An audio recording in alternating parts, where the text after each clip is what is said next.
有一天，我行驶在冰岛的公路上，忽然而来的狂风和暴雪遮挡住了视线。我在不安和兴奋中不断前进。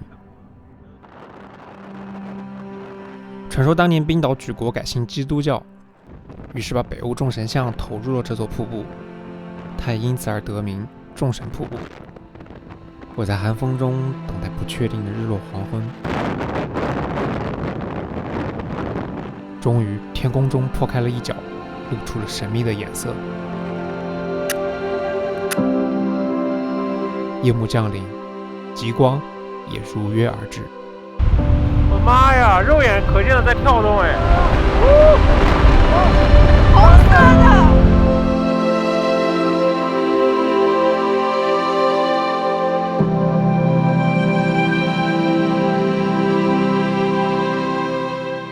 好久不见，我是 Links， 这是我在冰岛旅行的一些片段，我用相机记录下了这段影像。对了，你们应该已经认识他了，Z9 的弟弟尼康 Z8， 他去掉了 Z9 的手柄，相比 Z9 更是小了一大圈，轻了约430克，却继承了 Z9 的 DNA， 仍然能够拍摄最高 8.3K 60帧或 4.1K 120帧的12 bit NRAW 视频，还有 ProRes、ProRes RAW 以及 H265等规格任你选，全都没有任何裁切。并且Z9全新的对焦系统和高效照片压缩格式也一应俱全，也能实现20张每秒的高效率RAW无限连拍，甚至还拥有Z9所没有的 HLG HEIF 照片拍摄功能。尼康再一次毫无保留，把如此强大的性能塞进了这样一台更小巧的机身里，因此我才能带着它去更高更远的地方，拍下在世界尽头的这个星球上的曼妙风景。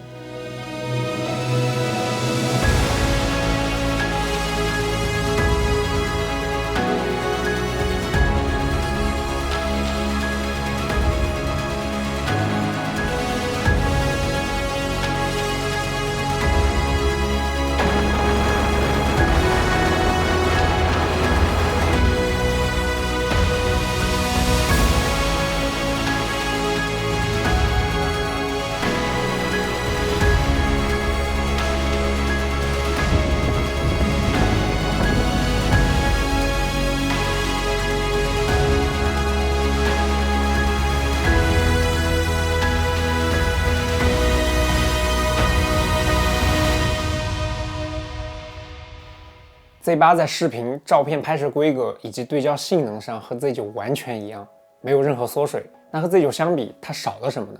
没有单拼的闪光同步接口，没有网线接口，因为机身更小，散热性能会比 Z9 差一些，所以在长时间高规格的视频录制上会没有 Z9 持久。它比 Z9 少的仅此而已。散热想必是大家最关心的问题了。现在是4月份，天气还不算太热。今天的这个温度是25度，拍摄 8.3K 60帧12 bit RAW 坚持了33分7秒，拍摄 8K 30帧10 bit Nlog 却没能测出结果，可能因为风稍微起来了一些，而且中途没电了，我过了1-2分钟才发现，所以帮助了 Z8 散热。最终呢，我带的电池都用光了，它还没过热，所以我就回家了。第二天又换了个地方，太阳比昨天更晒一些，拍摄 8K 30帧 H265 10 bit Nlog。在7分钟的时候出现了储存卡高热的标志，在12分40秒的时候出现了相机过热的黄色标志，在16分28秒的时候出现了相机过热的红色标志。难道 Z8 的实力仅此而已吗？在35分钟的时候，红色标志旁边显示出了害字字样，最终在1小时5分钟左右的时候出现了30秒倒计时，终于出现了过热标识，倒计时了，1小时05分，等待着它最终过热。Z9 这边是没办法，它是看来不会过热。210，最终一共坚持了1小时5分30秒。再让我们看一下温度计，不是吧，40度。在等待冷却1分钟后就能够重新开机继续拍摄。这样的表现不知道大家觉得是否够用呢？相同的条件下 Z9 始终连过热标志都没出现，只能说大哥永远是你大哥。我个人在平时的拍摄中最多也只有2-3分钟的连续录制，所以还从未遇到过因为过热导致拍摄中断的情况，因此在我的拍摄环境下完全不担心 Z8 的过热问题。但我希望大家也可以关注一下过热的反面，在极端严寒的时候 Z8 的表现。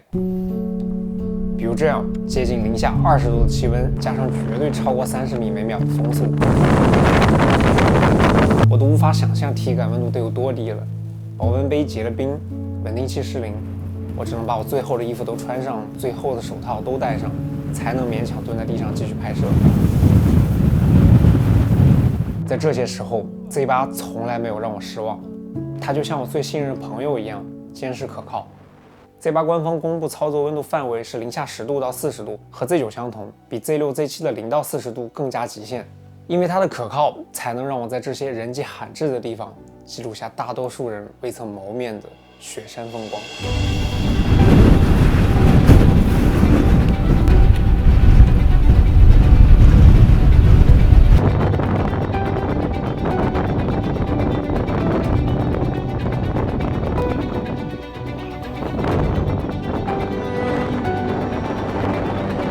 哇塞，天上还有月亮。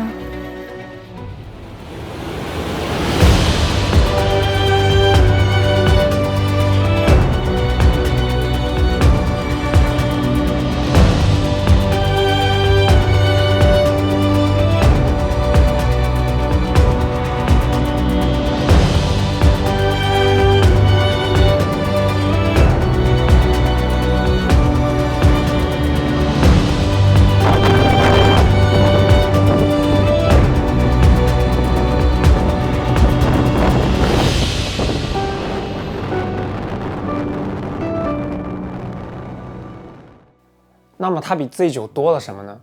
Z8 独占的新功能是能够拍摄10比特 HLG 的 HEIF 格式的照片，这是首台能够拍摄 HLG 格式 HDR 照片的专业相机，同时也是首台能够直接机内生成 8K 30帧10比特 H265 延时摄影成片的相机，这真的是一个巨大的惊喜。我制作 HDR 内容已经2年多了，这个功能的存在帮我节省了海量的后期处理时间，而且尼康拍延时的曝光平滑也做得很好，所以更不需要后期去闪。现在话说回来，到单张的 HDR HEIF 格式照片，要知道此 HDR 非彼 HDR， 以往我们所熟知的照片 HDR 是这样的，而 Z8 的 HDR 是这样的。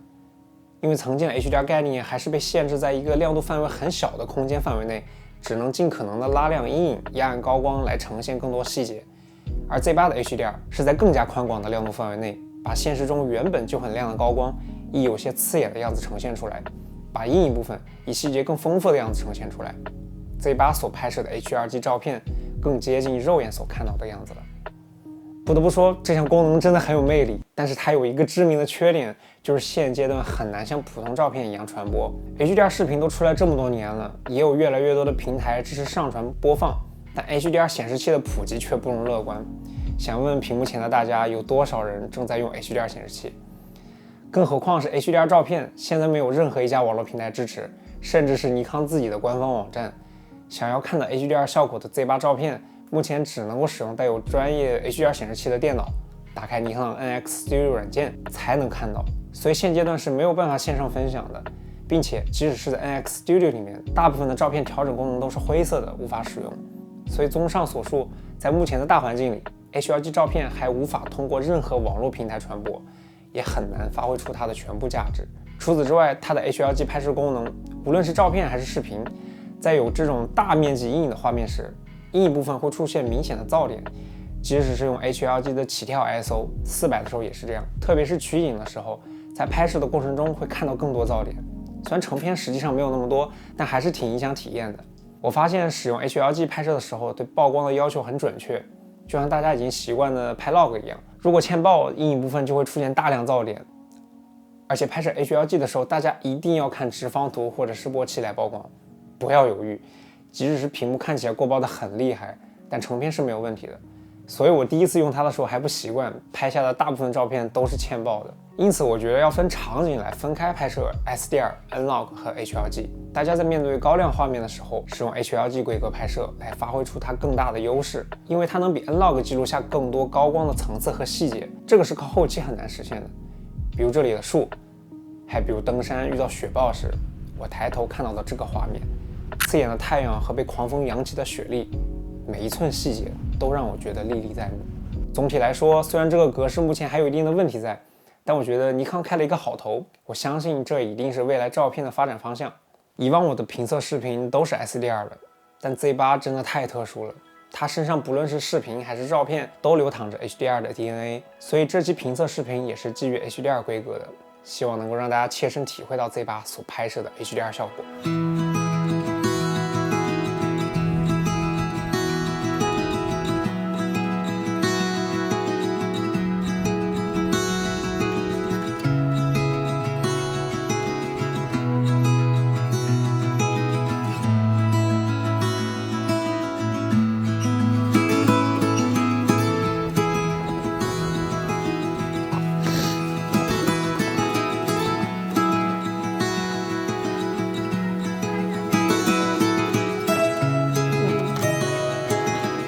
还有鸟在飞耶！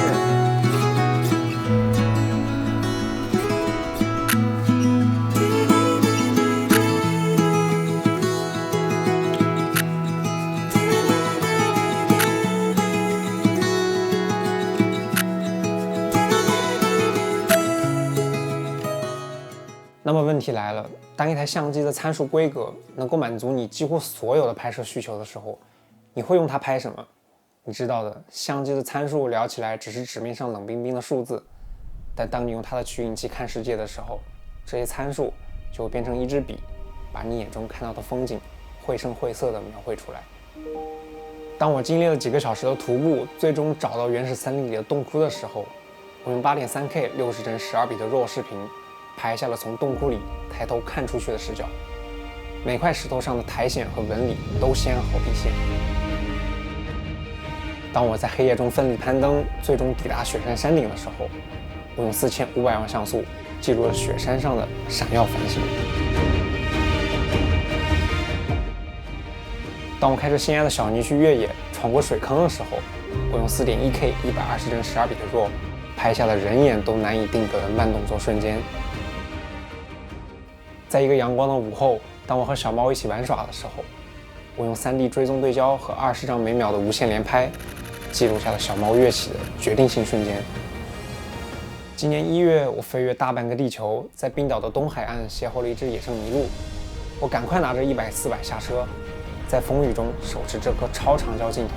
拍下了这位冰岛的原住民。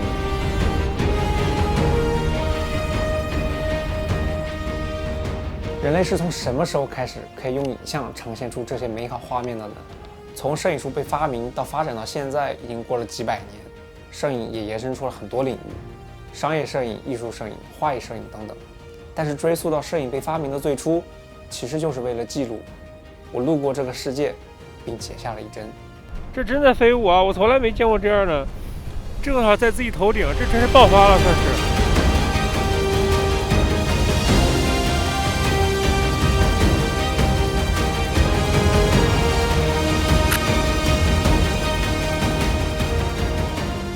平时是不太舍得拍 8K 的，但是在那个当下，你会不自觉地想用目前能够达到的最高画质、最好的技术去记录下这一切，一秒都不舍得错过。我想这就是 8.3K 60帧12比的 RAW， 这些平时你可能觉得用不到的参数存在的意义。如果你恰巧在一个很美的地方开车的话，还可以把 Z8 当成行车记录仪。Hello， 大家好，这是最新的行车记录仪，最高可以拍摄 8K 60帧12比的 RAW 视频，但是一张300G 的卡只能拍10分钟。话说回来 ，Z8 的外观大家也都看到了，你的第一印象是什么样的呢？说实话，我第一眼看到它就觉得它并不是一台很好看的相机，大体上相当于砍掉了下手柄的 Z9， 四叶草的位置去了转盘，虽然功能上没什么损失，但变成了这样的设计。Z 的 logo 也移到了相机的右上角，更显眼。就像前面说的一样，它的正面相比 Z9 少了一个 FN3 自定义按键和单 pin 闪光同步接口，现在只有一个10 pin 接口了。因为我没接触过棚拍，所以如果有懂的朋友可以在评论区帮我补充一下，这会有怎样的影响。相机下方保留了对焦模式快捷键，这个好评，能够在拍摄中快速的更改对焦模式或者是对焦框的形状。相机侧面的接口部分相比 Z9 少了网线接口，这个对传统时效要求非常高的新闻摄影师来说应该是一个痛点吧。HDMI 接口也是全尺寸，相比 Z9 多出了一个专门充电的 PD 快充口，上面那个就只是传数据用的接口了，一定不要插错，只有下面这个接口才能充进去电。再来看相机背面，除了最下面手柄的部分之外，都完全相同，就连象征旗舰的3000尼特高亮圆形取景器和背光按键都一样，三相反射屏也一样。要说唯一的不同，就在取景器和显示屏对 HDR 的显示效果上。在拍摄 HLG 的时候 ，Z8 这边显示的高光更亮一些，色彩有些不同，阴影的噪点看起来却更多。这个实际上屏幕和 Z9 还是同一块，只是更多的压榨了它的性能，尽可能的显示出 HDR 效果。但因为峰值亮度和最低亮度还达不到真正专业级 HDR 显示屏的标准，所以在拍摄高亮画面的时候，高光部分看起来还是过曝的。虽然我很希望支持一块真正的专业 HDR 显示屏，但想到那个恐怖的能耗和发热量，我个人觉得对于一台相机来说，目前凑合用也行。我们继续看设计，卡槽部分 Z8 是一个 CFE 兼 XQD 一个 SD 卡，握持起来的手感我个人是很喜欢的，每个按键也都在随处可及的地方，可以做到非常高效率的参数切换，延续了尼康一直以来的优秀传统，也有同样优秀的防尘防滴溅性能。不知道是不是偶然，今年1月份在这样极限的雪山环境上拍摄的第3天，Z9 的键屏都起雾了。这台测试版的键屏起雾了，然后 Z9 也起雾了，唯独没起雾的竟然就是手上的这台带 logo 的后期产的这个可靠性还是可以啊，只是麦克风被吹聋了，过了几个小时就又好了。电池和新款的 Z72、Z62 用的一样 ，EN-E25C。在我旅行的中等拍摄强度下，一块电池大概能用1天。如果算上晚上再拍星空岩时，2块应该是够了。当然，你也可以用以前的旧款电池，性能上不会有任何打折，只是续航时间会明显不如新电池。哦，对了，上次拍摄老大哥 Z9 也在，我还忘记给他拿备用电池，结果 Z9 一块电池坚持了3天。大哥的地位还是相当稳固。说到这里，外观设计的部分也讲完了，接下来我想讲讲这台相机真正打动我的地方。当 Z9 的热潮退去，我们沉下心来，抛开他们那些如同穿着华丽外衣般的不太常用的顶级拍摄规格之后，这台相机你用起来最真实的样子。不是每个人都能条条拍 8.3K 60帧 RAW 的。当你不需要这么高的分辨率，但又想要 RAW 优秀的后期空间的时候， Z8 给了你最少 4K 24帧的 RAW 选项。在尼康这里 RAW 并不是 8K 独占，同样一张325G 的卡能比 8K 30帧独录1个小时。这源于尼康 N-RAW 的优秀压缩性能，以及没有专业级摄像机业务的放飞自我。当你的电脑性能不足，又想流畅剪辑，你还可以选择 ProRes 或者是 ProRes RAW。如果你想更节省空间，还有最高支持到 4K 60帧的超采样 H265可以选择，你将获得同级别相机里更清晰的画面。当然，这里要说，有些时候画面并不是越清晰越锐利越好，因为锐度的增高会丧失一些电影感，这其实是一个选择问题。看你想要拍摄什么样的感觉。所以我认为尼康不仅仅是想秀肌肉，还深层次考虑到每个用户的需求，把每个功能都尽可能做好。还有一个也是专门为风景拍摄设计的，这也是每次我都会讲的功能——自然光自动白平衡。在日出日落这样色温变化很快的环境中，它能够帮你准确地还原眼前的色彩。多亏这个功能，我才能更加准确地记录下那些难忘的色彩。但这里有一点我希望改进一下，因为我这次拍摄的雪景实在是太多了，才发现自然光自动白平衡在雪景里有时候会判断出错，拍出来的样子就和肉眼差别比较大。期待尼康以后能针对雪景做得更准确吧。还有一个也是在雪景里发现的，如果下大雪，那对焦就会经常对在前面的雪片上，后方的被摄体就模糊了，或者说像这样有大量水汽的瀑布旁边。当然这个其实也是所有相机的难点，只是说如果我希望这台相机在这么棒的前提下，我还觉得它有什么不足的话，就是我希望尼康以后能优化一下这些场景的对焦体验。这也是第2台支持背光按键的 Z 系列无反相机。如果你经常在弱光的环境里拍摄，用了它就再也回不去了。黑夜中再也不会因为看不见而按错键，你还可以打开星光视图，一键开启相机的最强感光能力，帮你节省下空拍废片确认构图的时间。甚至尼康还贴心的准备了红色显示功能，让长期处于黑暗环境的眼睛更舒服。这里也顺便展示一下 Z8 的高感表现。8K 30帧 HLG ISO 2000 ISO 3200。考虑到超长曝光用户，从 Z72 开始就都支持了最长900秒曝光，这个甚至 ZFC 都有，还集成了 Z9 的传感器保护罩和传感器防尘技术，这让我在长时间的户外拍摄中，即使经常更换镜头，也很少进灰。你知道吗？我总想象 Z8 的设计师不是一个团队，而是一个热爱风光的具象的人。他和我们一样，会在深夜扛着相机去拍摄星空和大地，因为他真的太理解我们这些风景摄影师的痛点了。毕竟他们付出无数时间耕耘的这些小细节，并不像 8K RAW 一样噱头拉满，只有你用了才知道多么的体贴和舒适。我认为 Z8 很好的诠释了尼康做一台相机的态度，这也是尼康对大家期待的最好回应。最后，如果要让我总结成一句话的话，我未能触碰到 Z8 的极限。那么到这里 ，Z8 的评测就结束了。我想了很久，该怎样为这支视频画上一个完美的结尾。然后我想了几个月都没有想到，因为我不知道该怎样用几句话去概括我为了它付出的努力。因为 Z8，我数次站在雪山之巅，触碰自己身心的极限。因为它，我横跨半个地球，在冰岛的午夜沐浴极光。哇塞，好强好强！哇！在挪威拍摄的一天，突然下起了雨，我不得不停下拍摄，在酒店里躲雨。我冲了一杯热咖啡，看着窗外雨落在大海上，看着雪山在雨雾中若隐若现。在那一刻，我突然无比的感谢 Z8，感谢摄影，是他们指引我前往一个又一个的目的地，用这种特殊的方式去感知、去探索这个世界。现在是5月8日深夜3点，离发布会还有2天，我还在这个房间里为了视频的结尾冥思苦想。即使到现在，我仍然不确定你们会看到一个怎样的结尾，但我唯一确定的是，明天我一定会离开这个房间，去更远的地方，踏上新的旅程，在某一座雪山上拿起相机，为你们讲述新的故事。我是 Lynx， 下次我们在冰岛见，拜拜。